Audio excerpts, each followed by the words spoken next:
Et c'est ça la réalité. C'est-à-dire qu'aujourd'hui, les résultats de recherche liés à l'actualité ne sont pas monétisés.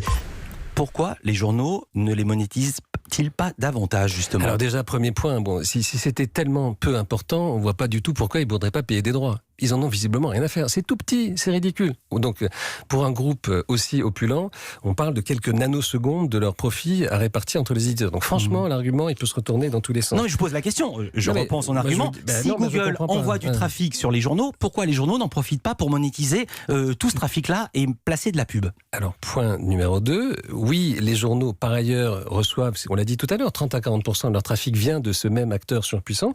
Et donc, effectivement, c'est à eux ensuite de le monétiser, ce trafic, comme ils peuvent, et d'avoir des recettes publicitaires. Et voilà, et ils le font aussi bien qu'ils peuvent, plus ou moins bien. Mais voilà, donc c'est un autre problème. Encore une fois, il y a deux choses qui sont liées. Troisième point qui, moi, me paraît assez intéressant, mais je pense qu'on avance dans ce débat et on va avancer.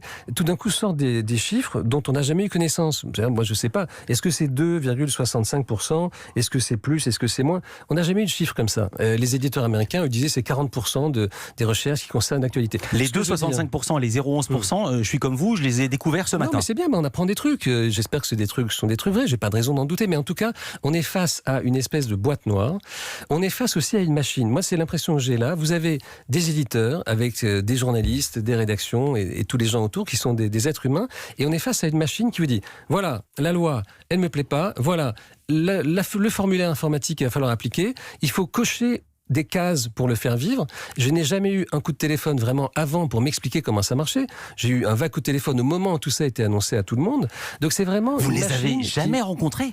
Je les ai vus avant, mais ils n'étaient pas prêts, ils n'avaient pas arrêté leur stratégie, visiblement. Et là, ça a été annoncé en même temps à peu près à tout le monde. Très bien, encore une fois, c'est cette façon de faire, mais il y a un côté très...